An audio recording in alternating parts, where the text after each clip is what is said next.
We have breaking news on the peace plan between Israel and Hamas. President Trump moments ago saying that all of the hostages should be released here in the coming days, adding that once phase one is complete, the momentum to end the war will not stop. There will be disarming, there will be pullbacks, there will be a lot of things that are happening. You know, I gave you a whole list of 22 different things that will take place. And I think it'll take place, and I think you're going to end up with peace in the Middle East. But we have to get our hostages back, and we weren't going to do it at the end, we're going to do it at the beginning. Right now in Israel, the country's security cabinet is meeting to vote on the first phase of the deal. And if the plan passes and is then approved by the full Israeli cabinet later today, officials say the ceasefire will begin immediately. Hamas has said the hostages would then be released on Monday. Earlier, Gazans were seen celebrating in the streets, but just a short time later, smoke was rising after some new explosions there. The family of hostage Omri Miran, who was kidnapped 2 years and 2 days ago, telling CNN, "We know war is the kingdom of uncertainty." CNN chief international anchor Christian Amanpour is now with us to talk a little bit about what we are witnessing here. Christian, just put this into perspective, what this moment means.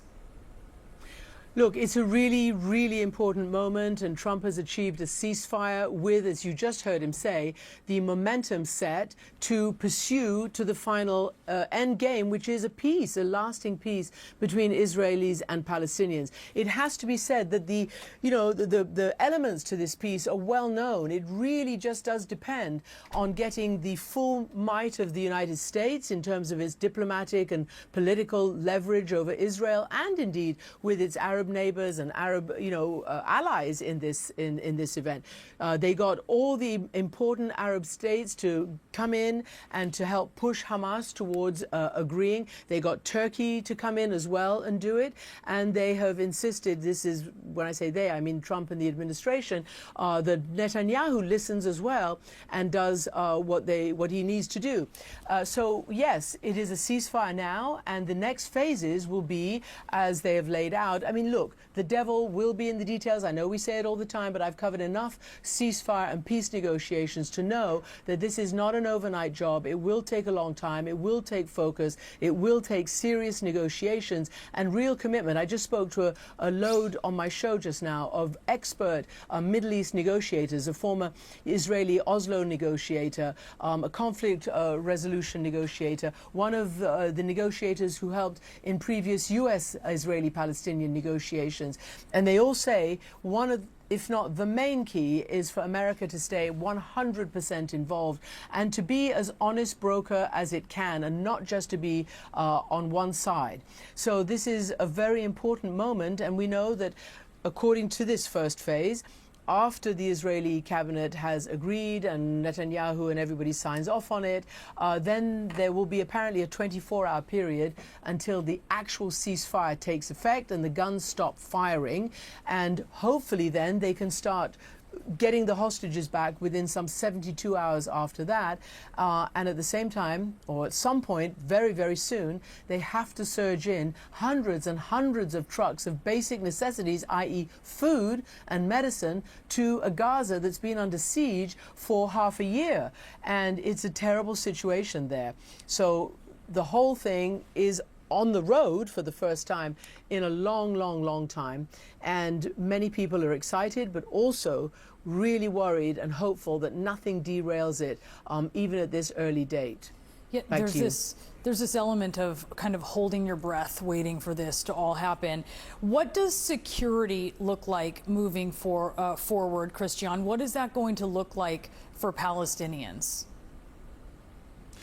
Well, the basic demand under this agreement is that Israel, first and foremost, pulls back its armed forces, the IDF, from inside Gaza.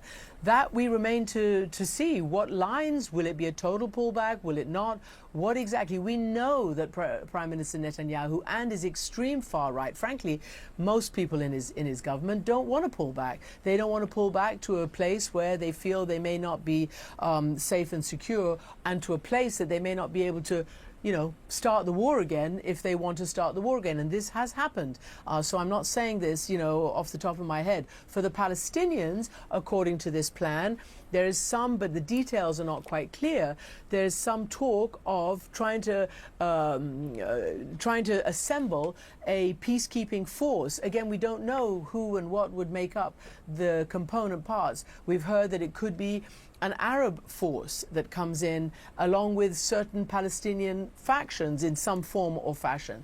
We know that Hamas will have no right to be part of governance or any security force, but the disarmament of Hamas will take a long time.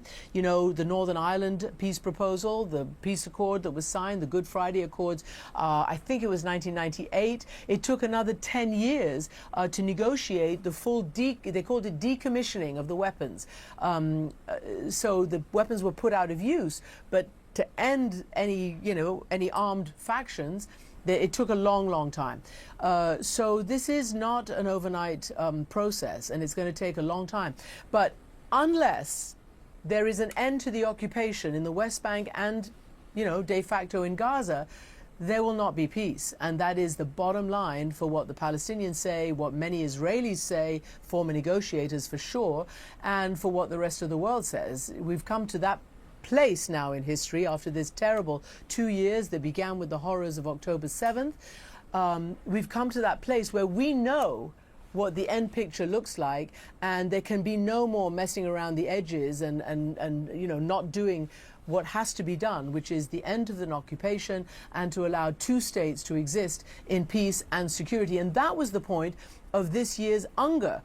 President Trump went there, met with all the Arab states after they had had their conference with Macron and other European leaders, where they brought even more nations into the recognition, the official recognition of Palestinian statehood.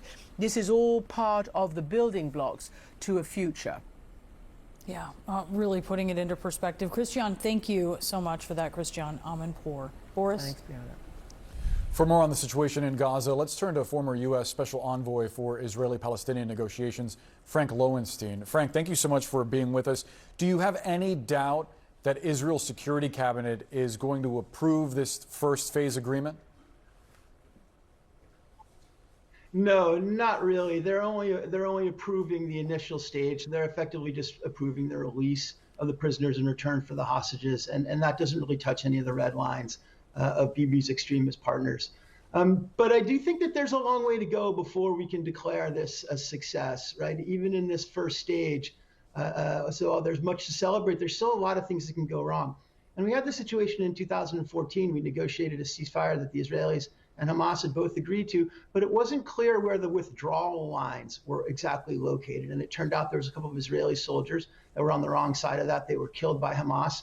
And the whole ceasefire blew up, before it had even gotten started. And in fact, the soldier's name was Hadar Golden. I believe his body is still being held by Hamas. So I hope that finally gets returned. But yeah, there's a lot of work to do just to make sure this first part goes smoothly. And then, of course, all the difficult issues were really left to phase two. So there's some very challenging negotiations ahead. Given the fragility of this peace, I wonder what you make of a senior Hamas official telling CNN that Hamas still doesn't trust Israel, but they've received guarantees that were enough. What do you make of that, and why do you think Hamas is agreeing to this first phase? Yeah, there had to have been some kind of guarantees, because otherwise they were just giving up the hostages in return for a promise from the Israelis. I don't think either side trusts the other at all, nor should they necessarily. So yeah, that had to be a part of that deal. But at the same time, it doesn't mean that any of the main issues were resolved. And I'm particularly thinking about disarming and the IDF withdrawal. President Trump just sort of said casually there will be disarming and withdrawals. There's a whole lot of details that need to be worked out there. And it really goes to the core of the disagreement that has prevented us from having a ceasefire thus far. So there's some really heavy lifting ahead for President Trump and his team. And as Christian said, they are really going to have to stay engaged at a very detailed level going forward, or this could fall apart at any point. I do wonder, just stepping back, what Hamas's remaining capabilities are, if they are in a position where this international security force is going to see issues, is going to see some kind of tension with Hamas there if they don't relinquish their arms, if they don't give up control of the enclave. Yeah, that's a great question. I think they're going to have to, Hamas had to have accepted the International Stabilization Force, or I don't think we've gotten to the point where we are today, at least conceptually. And Yeah. really, their military capabilities have been severely degraded. They're operating, at 90% diminishment of their capacity. So hopefully they'll take this opportunity to step back, let the International Stabilization Force come in, restore order, and sort of allow people to begin this long and arduous process of reconstruction. But I don't think there's any way the International Stabilization Force will even go in there if there's any questions that Hamas will be fighting them. So I'm assuming that piece of it at least has been sorted out. Frank Lowenstein, we have to leave the conversation there. Always appreciate you sharing your point of view.